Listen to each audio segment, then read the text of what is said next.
I was 66 when Caleb said the words that would change everything. "Why don't you come live with us, Mom? We've got plenty of room." It sounded simple. Thoughtful, even. His voice was warm when he said it. Nina stood behind him, nodding, one hand resting gently on his shoulder like she'd rehearsed the gesture. They had just visited me that Sunday afternoon. I'd served lemon cookies and oversteeped tea in my small apartment, the one with the creaky radiator and the 2 steep stairs. It was nothing special, but it was mine. I'd lived there since Harold passed. 12 quiet years with my books, my routine, and the kind of stillness you learn to make peace with after loss. Still, when they offered, I smiled.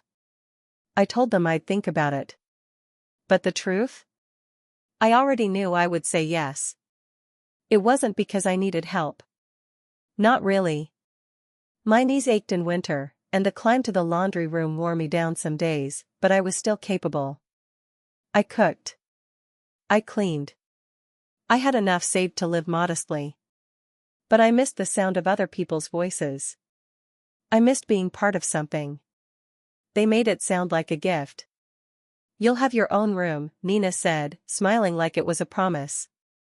"Private bathroom, separate entrance, even." She leaned in with that glossy smile of hers and added, "And the kids would love having Grandma around." That sealed it. I packed my things in quiet little bursts over 2 weeks, books first, then framed photos, then Harold's old sweater I still wore when it rained. I boxed up 30 years of memories and stacked them neatly by the door, pretending like I wasn't leaving pieces of myself behind. Their house was in a polished neighborhood north of Providence. One of those modern developments where the lawns all matched and the mailboxes looked like they'd been chosen by committee. The first time I stepped inside, the floors gleamed like showroom glass. The kitchen smelled faintly of lemon oil and stainless steel. Everything had a place, and a label. The fridge shelves were arranged with surgical precision. Even the fruit looked curated. It was beautiful. But cold. The guest room, my room, was tucked off the main hallway on the first floor. It had clean white walls, a neatly made bed with matching pillows, and a small window that looked out at the neighbor's fence. There was a welcome card on the nightstand that said "Home is where the heart is" in loopy gold script. Nina had signed it in her usual handwriting, tight, tidy, impersonal. At first, I told myself it was just an adjustment. They were busy people. 2 careers, 2 children, too many calendars. I was the one stepping into their world. So I adapted. I learned how they liked the towels folded, edges in, then tri-folded again. I watered the succulents in the kitchen only on Thursdays. I picked up the kids from school and kept my shoes by the back door, never the front. I didn't speak much during dinner unless I was asked a direct question.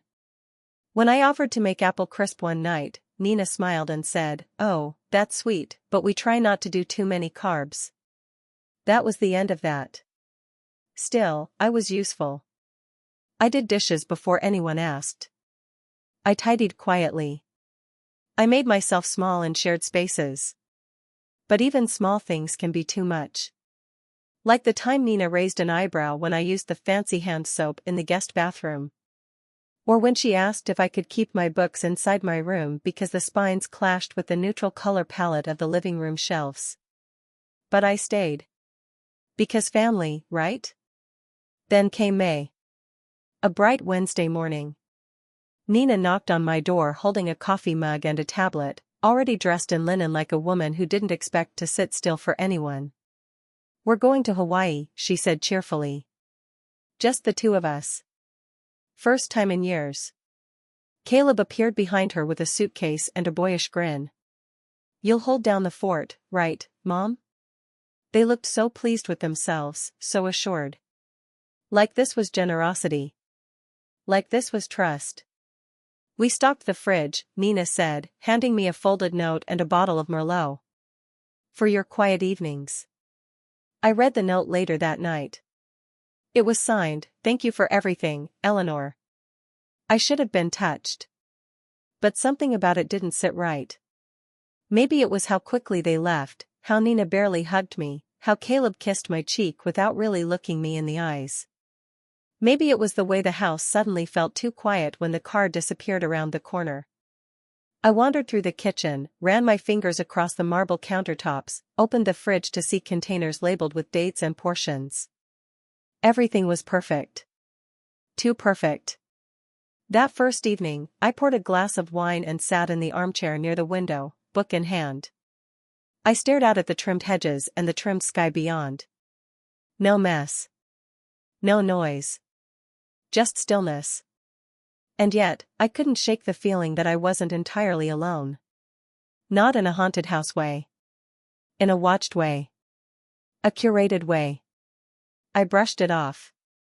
Blamed it on jet lag by proxy. Or maybe the unfamiliar silence. But deep down, a part of me knew, long before I had proof. This wasn't just a house. It was a stage. And I had just stepped into someone else's script. The first morning alone in their house felt polished. Not peaceful. Not homey. Just polished, like the surface of a stone you could never quite grip.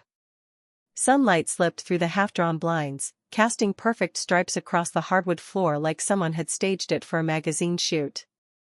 Not a pillow out of place. Not a single dish in the sink. Even the fruit bowl looked waxed. I moved carefully, the way you do in a hotel lobby or a museum. My slippers barely made a sound on the floor. I made myself a cup of tea, lemon ginger, the one they kept tucked behind rows of trendy herbal blends no one actually drinks, and sat in the armchair by the window. It was the only soft thing in the house that didn't match. I let the steam rise to my face and watched the yard. A single bird hopped along the patio stones. A blue jay, I think. It startled when I shifted. I startled too. The house was so quiet, it made your thoughts sound louder. After tea, I wandered outside. The garden was small but tidy, with rows of boxwood hedges trimmed so neatly they looked almost artificial. I pulled on gloves and knelt by the lavender, just enough pruning to feel useful. The soil was dry, but the scent rose in warm waves as I worked. Earthy. Familiar. Real. I found myself humming. Nothing in particular. Just a tune I used to sing to Caleb when he was little. It came back without warning. My knees ached, but I stayed crouched there a little longer, letting the sunlight fall across my shoulders. When I finally stood, I dusted the dirt from my pants and headed back inside. And that's when I felt it. That shift. It wasn't a sound exactly. More like a flicker of attention. Like the moment you walk into a room and realize someone else just left. Or worse, someone never did. I paused in the hallway. The light over the kitchen island blinked faintly. Then stayed steady. I shook it off. Probably the motion sensor. This house had sensors for everything, lights, blinds, faucets that turned themselves on with a wave of your hand. Nina once joked it was their smart home that listened better than the kids. I hadn't thought much of it then. Now I wasn't so sure it was a joke. I passed through the dining room. The table was long and gleaming, with place settings already arranged beneath a runner that had never seen a stain. The air smelled faintly of eucalyptus and something sterile. I touched the back of a chair and left no mark. In the hallway, I noticed a vent making a low hum, almost like breathing. Or maybe I imagined that. Later that evening, I made soup from scratch. Just simple chicken and rice. I set a single place at the island, lit one of the little candles Nina kept in a drawer labeled ambience, and ate in silence. No television. No music. Just the gentle scrape of my spoon and the occasional creak of the walls settling. When I brought my bowl to the sink, I caught sight of something odd. A small red light in the ceiling corner, blinking. It was subtle, almost too subtle to notice unless the rest of the house was completely still. Which it was. I squinted up at it. Too small for a smoke alarm. Too central for a carbon monoxide detector. And blinking? Why would anything in a ceiling blink like that? I told myself not to overthink it. Maybe it was just a motion sensor. Maybe it had always been there. But even as I walked back to my room, the question clung to me. That night, I brushed my hair slowly in front of the mirror. 30 strokes, like my mother used to say. My reflection stared back, silver-streaked hair tied loosely, eyes a little tired, mouth pulled in a line I didn't remember forming. I turned off the light, climbed into bed, and tried to sleep. But I couldn't stop thinking about the blinking. The room was dark except for that soft red pulse in the corner. On. Off. On. Off. Like it was breathing with me. I lay there, perfectly still, pretending it didn't matter. But it did. It mattered because Caleb had never mentioned a camera. Neither had Nina. They told me I could treat the house like it was mine. But I would never put a camera in someone's bedroom. Not for any reason. The next morning, I woke before the sun. I moved slowly, deliberately, like my body already knew the rules had changed. I stepped into the kitchen and the blinds opened on their own. The motion light blinked in the hallway even though I hadn't walked that far. Alexa chirped to life when I spoke a single word aloud, just thinking out loud, really, about whether I should water the hydrangeas. And then I remembered something else. 2 weeks ago, Nina had mentioned how much she loved their new home system. "It's amazing," she said. "It catches everything. Honestly, it's like having a second set of eyes." At the time, I thought she was talking about security. Now, I wasn't so sure she wasn't talking about me. I didn't touch the wine she left on the counter that night. I just sat in the armchair again, same position, same view. Only this time I wasn't relaxing. I was testing. I moved deliberately. Slowly. I looked at the corners. I reached for my tea with my left hand instead of my right. I spoke to myself out loud and waited for a sound, a beep, a flicker of something mechanical responding. The silence was too complete. It didn't feel empty. It felt monitored. And I knew, before I climbed the chair, before I opened the office, before I even reached for proof, something wasn't right. And it hadn't been for a very, very long time. I didn't climb the chair right away. I waited 2 more days. 2 days of pretending not to see it. 2 days of moving through the house like a chess piece, each step cautious, each glance calculated. But that light, the small, pulsing red dot in the ceiling corner of my bedroom, never stopped blinking. It blinked while I brushed my hair. It blinked while I read. It blinked while I slept. Or tried to. On the 3rd night, I sat in bed with the lamp on, staring at the ceiling. I didn't move for over an hour. The room was silent, still, except for that steady, mechanical beat. On. Off. On. Off. Like it was breathing without lungs. Like it had a pulse. Finally, I got up. I pulled the small armchair from the corner and dragged it beneath the blinking light. My hands were steady, but my stomach wasn't. I climbed up carefully, my knees protesting, and brought my face within a foot of the fixture. What I saw stopped my breath. It wasn't a smoke detector. It looked like one, white, round, nondescript, but nestled inside the center was a pinhole lens. Just small enough to miss. Just visible enough to catch the light. I leaned in closer. The lens reflected the glow of my bedside lamp. A camera. It was a camera. And it had been watching me for, how long? I climbed down slowly, legs stiff, heart thudding, not with fear, not yet, but with something colder. Realization. The red dot hadn't just appeared this week. It had always been there. I just hadn't noticed. I sat at the edge of the bed and stared at my hands. They were folded, quiet, but I could feel the tension beneath the skin, like something deep inside me had begun to clench.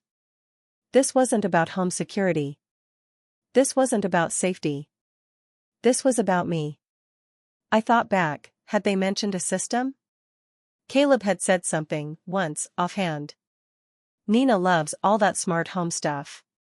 It makes her feel in control. I'd laughed. I remember that now. God help me, I laughed. That morning, I brewed coffee like nothing had changed. I toasted bread. I stood at the kitchen sink and washed my single plate and mug while the camera in the corner watched, probably logging every movement. But my mind was somewhere else entirely. I needed proof. I wasn't going to accuse without evidence. That was Nina's game. Careful language. Plausible deniability. That tight smile she wore like a silk scarf, delicate but designed to choke.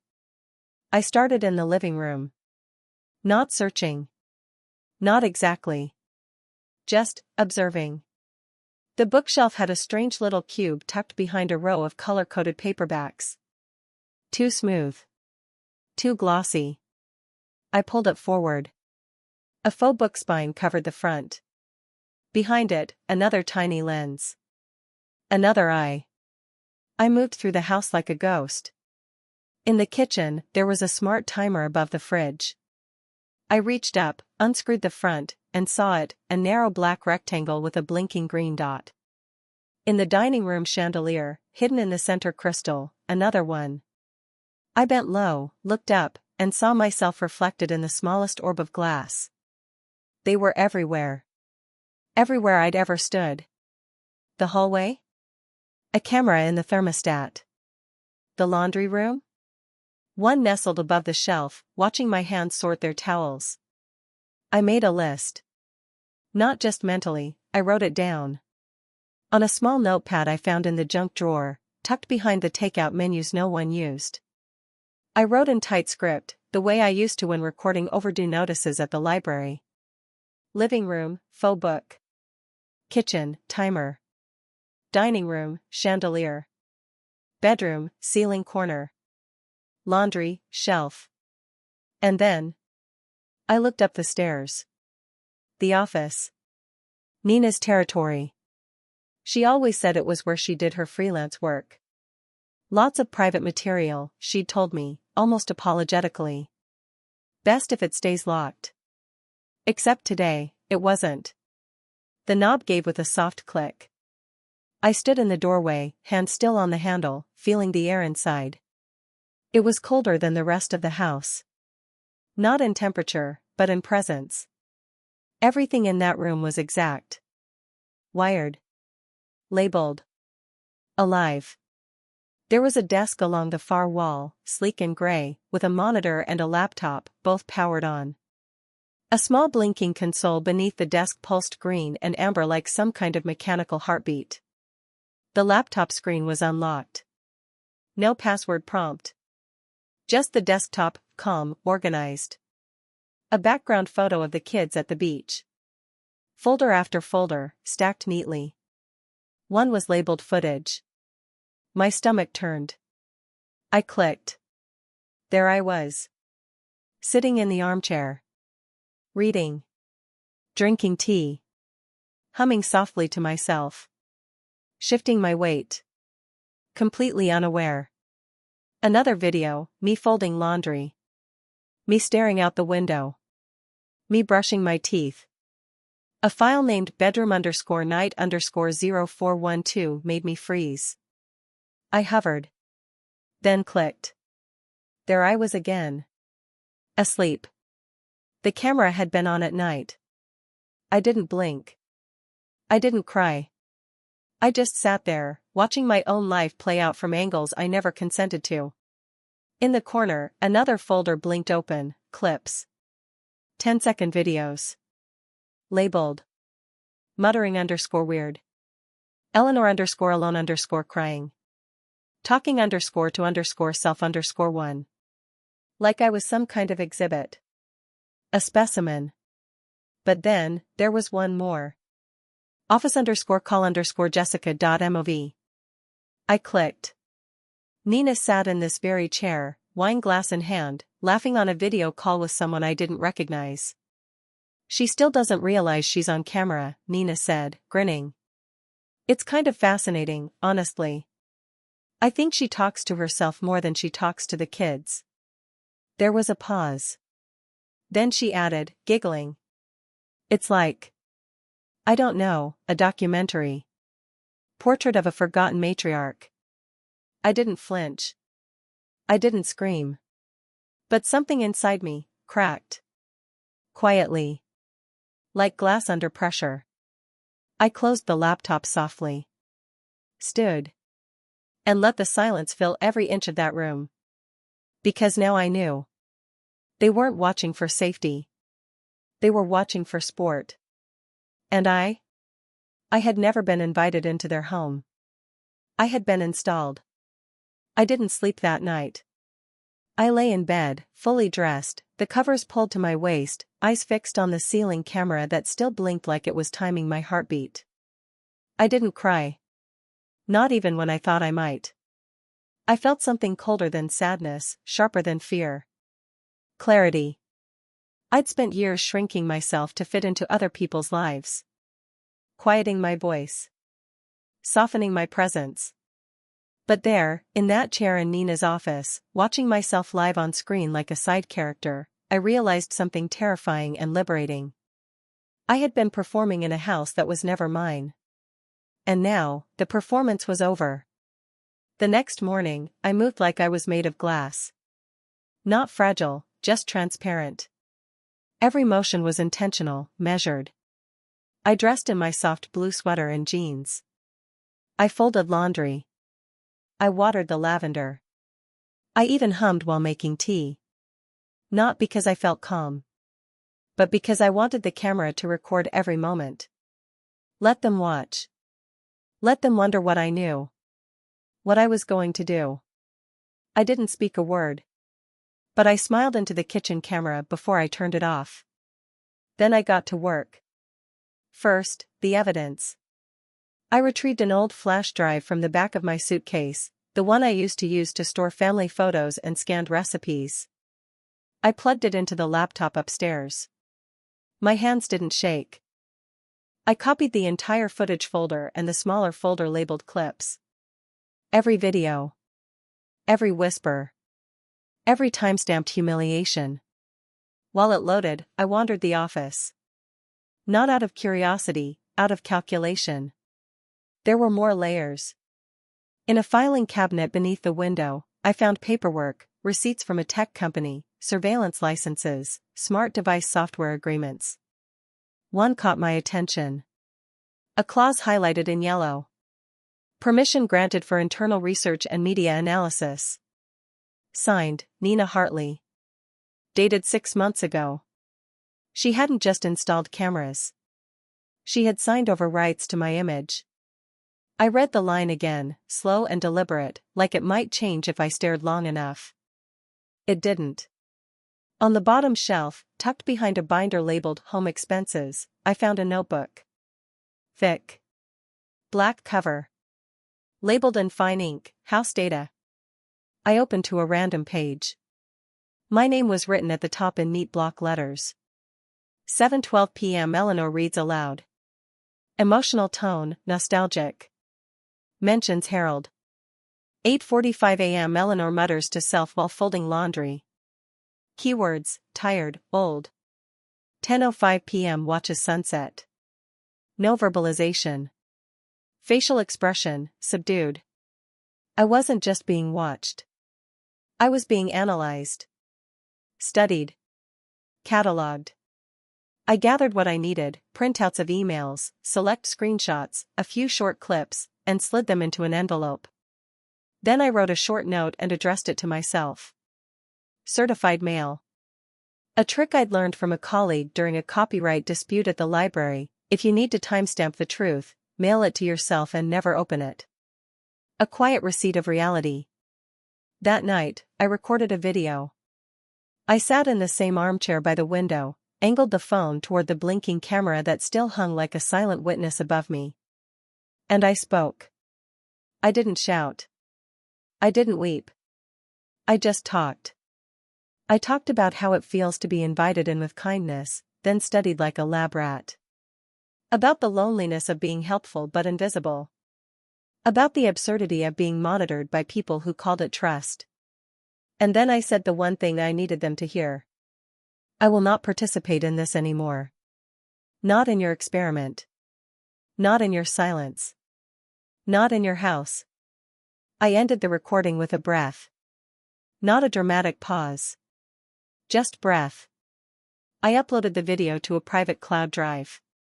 I sent the link to myself. And to John Whitman, my former colleague from the library. He was a family lawyer now. I hadn't spoken to him in years, but once, after helping him with a complicated estate archive, he told me, "If you ever need to draw a line, call me." It was time to draw the line. By morning, the house felt different. Not haunted. Exposed. I started unplugging things. One by one. The hallway camera. The thermostat lens. The kitchen timer. The light fixture in the dining room. I moved through the house with purpose, arms full of scarves and sticky notes. I covered every camera I could reach. I left one camera untouched, just one. The one in the living room, aimed directly at the armchair where I drank my tea. I wanted them to see me. Not broken. Not begging. But aware. Later that day, I made copies of the screenshots and printed them neatly. I selected 3 images, one of me sleeping, one of me brushing my hair, one of me sitting in silence. Not dramatic. Just personal. Then I placed them on the kitchen counter beside a note written in my own hand. Trust looks different when it has eyes. That evening, as the sun dipped low and the living room filled with warm amber light, I sat with my hands folded and waited. For the first time since arriving, I didn't feel like a guest. I felt like a woman preparing her exit. On her own terms. They pulled into the driveway just after sunset. I was already sitting in the garden. Tea in hand. Same woven chair. Same folded blanket across my lap. The same place I'd been the day they left, only I wasn't the same. The light above the porch flickered on automatically as their car rolled to a stop. I didn't move. I didn't wave. I just watched them through the hedges as their silhouettes climbed out, all sun-kissed and unaware. Nina laughed as she opened the trunk. That high, light kind of laugh she used when she wanted to sound carefree. Her suitcase rolled behind her like a trophy from paradise. Caleb followed, slower, already pulling out his phone. They didn't see me. But I saw everything. The key jangled. The front door creaked. Then, silence. Not a pause. A shift. Like air being sucked out of a room. I imagined them standing in the kitchen, seeing the envelope on the counter. The 3 photographs laid out side by side. My handwritten note resting beneath them, neat and centered. Trust looks different when it has eyes. I stayed where I was. The tea had gone cold in my cup, but I held it anyway. It anchored me. 15 minutes passed. No one called my name. Then I heard the screen door open and click shut. Soft footsteps on the back path. Caleb. He hesitated before he spoke. His voice was low. Mom? I turned slightly, just enough to meet his eyes. He looked older than I remembered. Not from age, but from discomfort. Guilt will do that to a person. It draws the shoulders in and hollows the eyes. Can we talk? He asked. I gestured to the chair across from mine. He sat stiffly. His hands clasped in his lap, twisting his wedding ring. I don't know what happened, he began. We didn't mean. I held up one hand. Please, I said quietly, don't start with denial. It's insulting. He swallowed. Nodded. Tried again. It was supposed to be for security. The system came with the house. We didn't think it would make you feel watched. Did you forget to tell me? I said, voice steady, or did you choose not to? He flinched at that. Because he knew the answer. Before he could respond, Nina stepped outside. Her arms crossed. She didn't sit. Just hovered behind him like a shadow dressed in linen. I'm hurt, she said, her voice clipped. That you would go through our things. That you'd dig. I tilted my head, just a fraction. You're hurt? I asked, gently. You had a file labeled Eleanor_crying. You watched me sleep. You recorded me brushing my hair. And you're hurt? Her jaw tightened. I wasn't trying to spy on you. But you did, I replied. And then you laughed about it. Caleb glanced at her, startled. She looked away. I didn't need to say more. The silence did the work for me. After a moment, Caleb spoke. What do you want? He asked softly. And that, right there, was the question that told me he hadn't truly seen me until now. I wasn't asking for revenge. I wasn't looking to hurt them. I was reclaiming my place, my dignity, my boundaries. So I answered clearly. I want space, I said. Legal. Physical. Emotional. I laid it out, calm and methodical. I've contacted a lawyer. John Whitman, you remember him from the library board. We've started reviewing the financial support I contributed when you bought this house. Nina called it an investment in our future. I have the emails to prove it. Nina's lips parted, but no words came. I'm not asking for more than I gave, I continued. But I won't leave empty-handed. I won't walk away from years of time, labor, care, and now, violation, without acknowledgement. The wind moved through the garden behind us. Dry leaves rustled, as if nature itself were waiting to see what they would say. Caleb nodded slowly. I understand. Nina didn't speak. She turned and walked back into the house, her steps brisk, controlled, like she could erase the conversation by leaving it behind. I stood and placed my now empty mug on the table between us. Tell her, I said, I'm not angry anymore. Caleb looked up. I'm done being managed. He nodded again. I'll talk to her, he said. No need, I replied, walking past him. She's already said enough. I didn't slam the door behind me. I didn't pack in a rage. I folded each item gently. My books. My sweaters. The photo of Harold and me from Cape Cod. I left their towels where they were. Their dishes in the cabinets.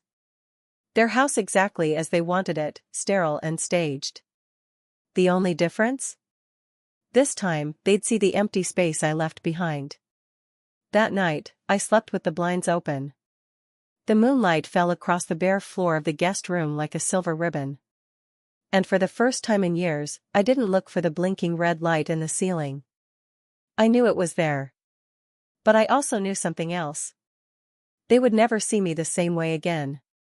The morning after our conversation in the garden, I called John.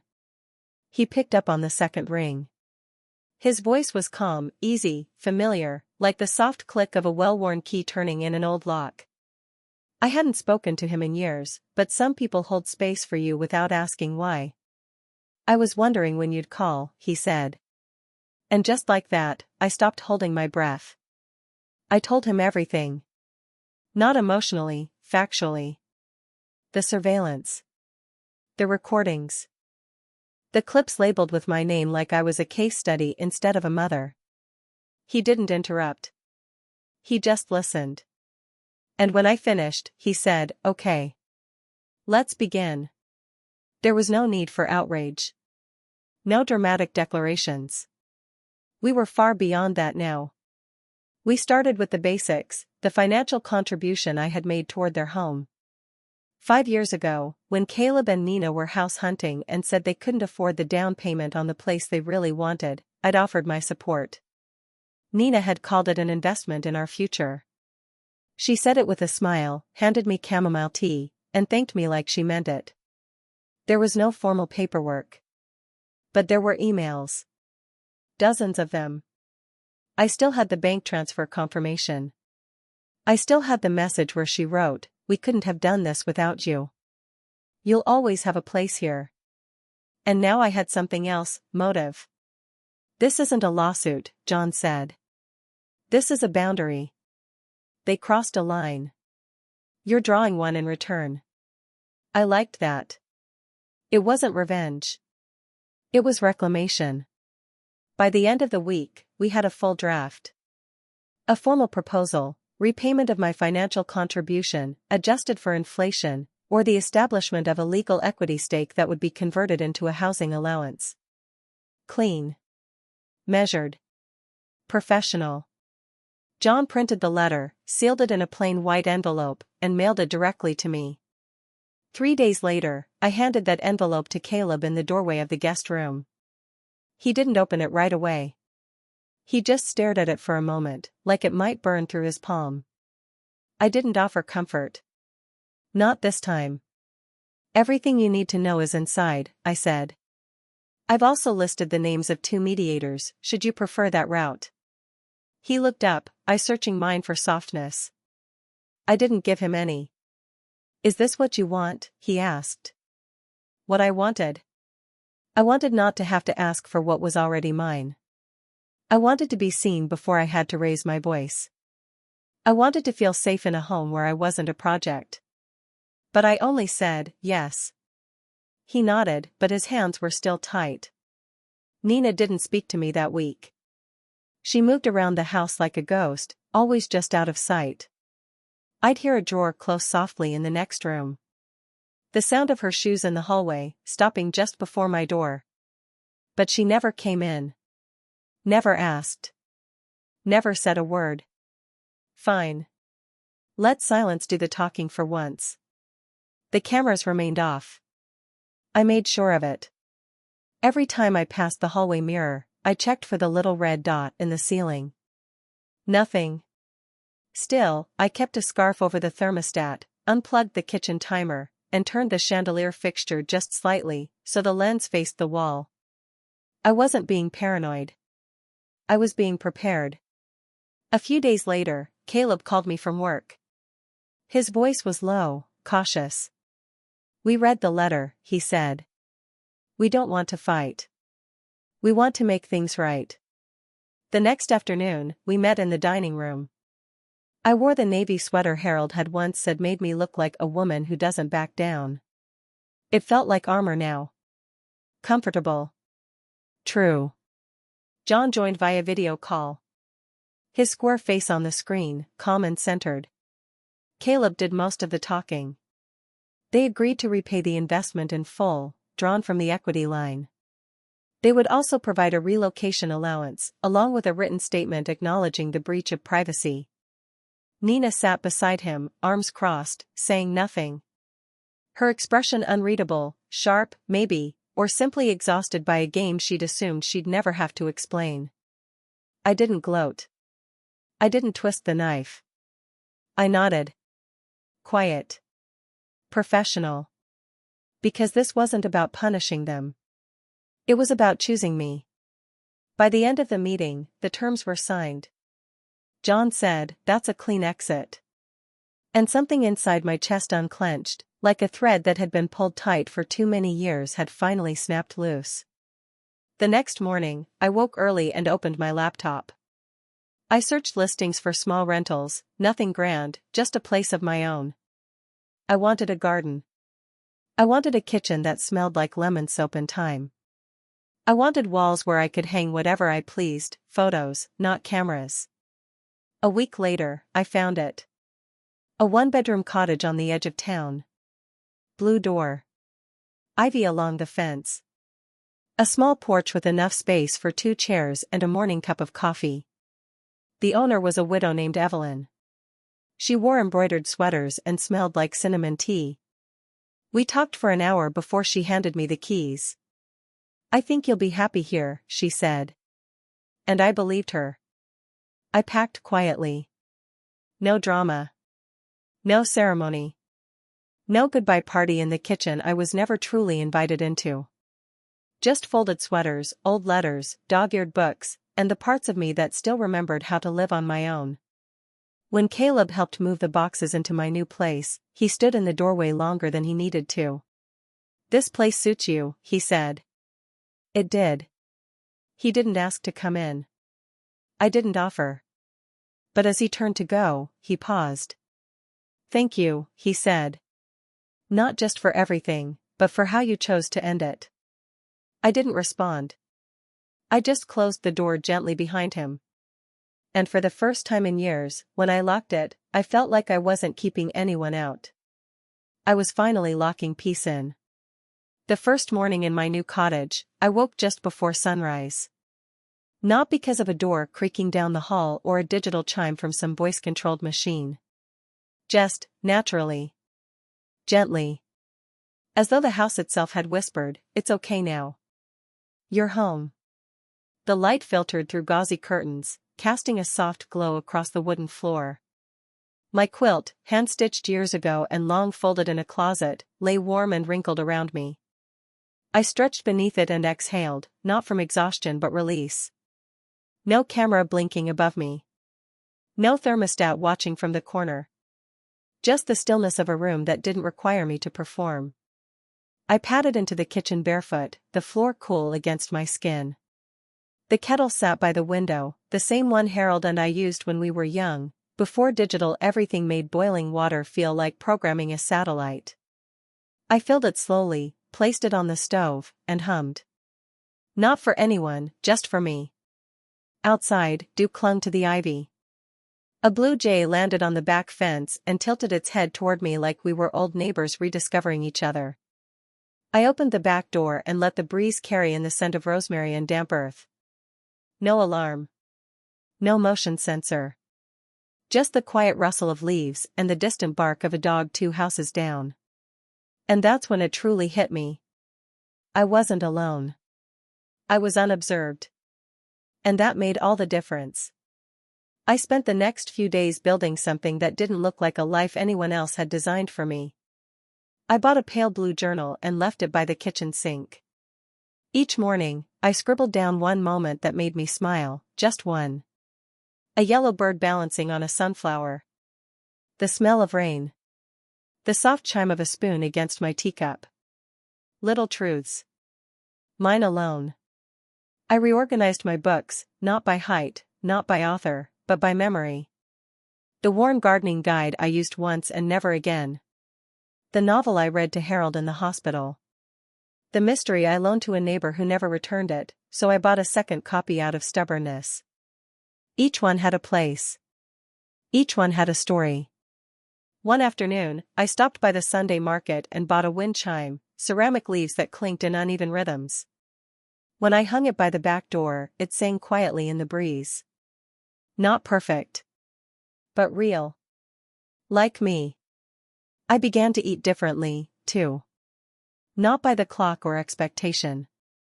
I had dessert before dinner one evening.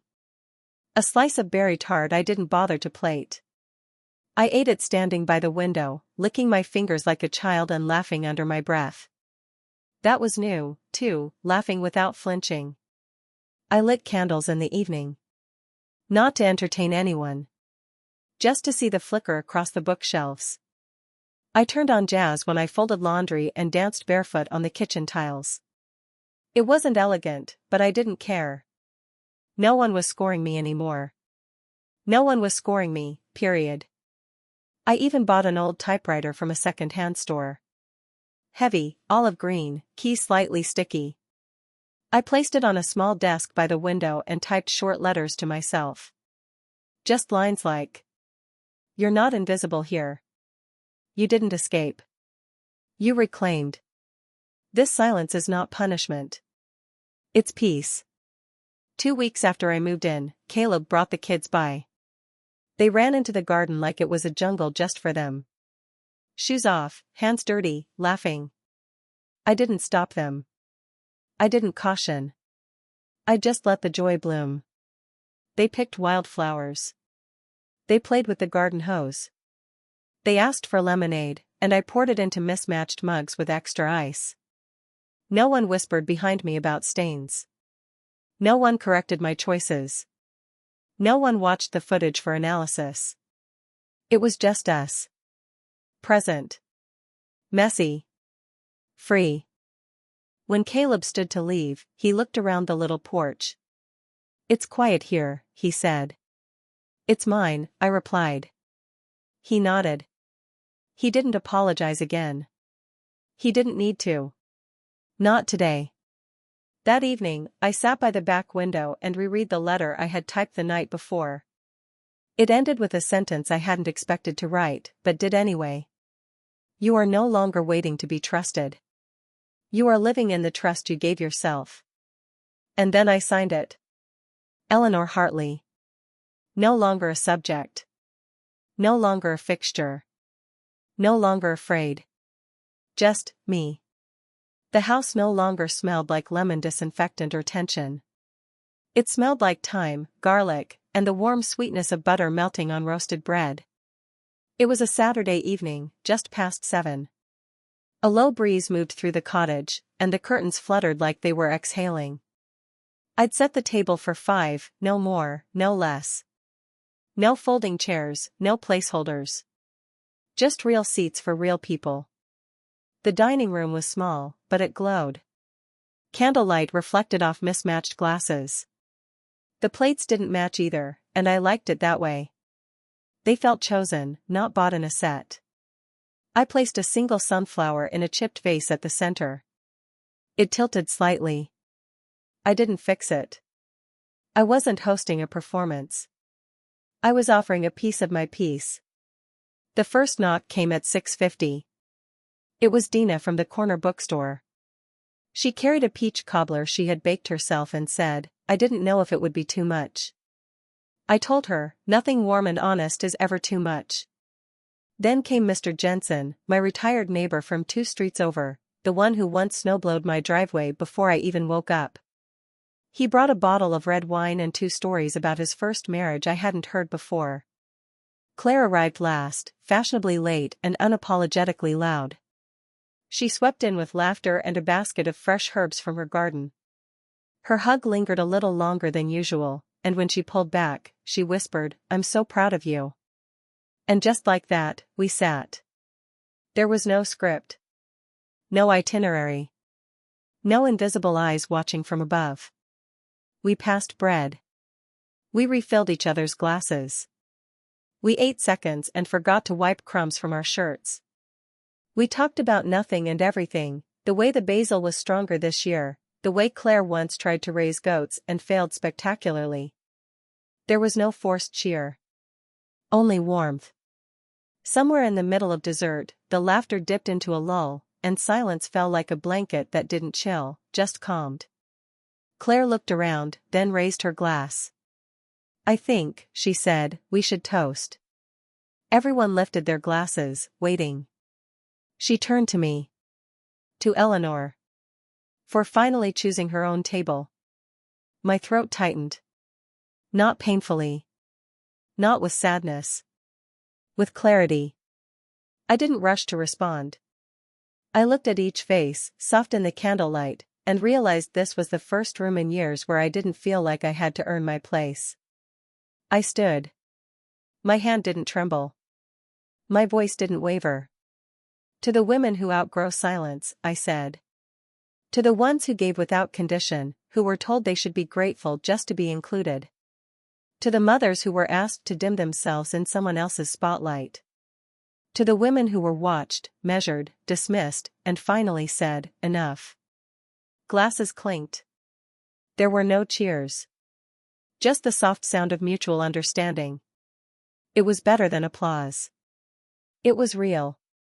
Later that night, after the dishes were washed and the last hug had been exchanged, I stood alone in the doorway and looked at the little room where everything had just happened.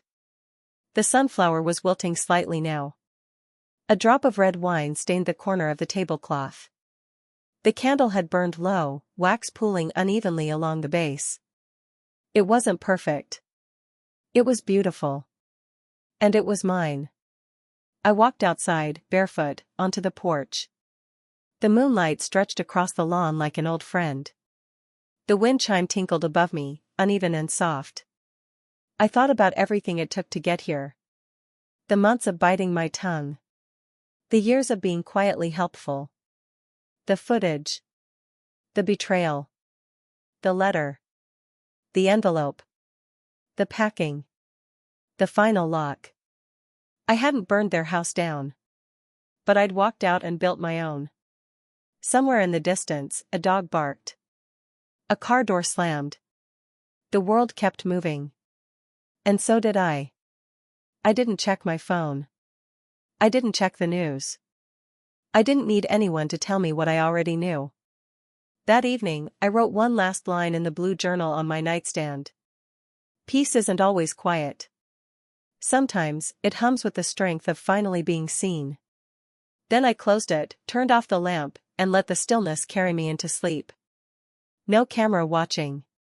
No steps approaching. No voice whispering I was too much, or not enough. Just me. Safe. Whole. Home. Thanks for listening. If this story found a quiet corner in your heart, don't forget to subscribe, and if you feel ready, share your own story in the comments. Your voice matters. It always has.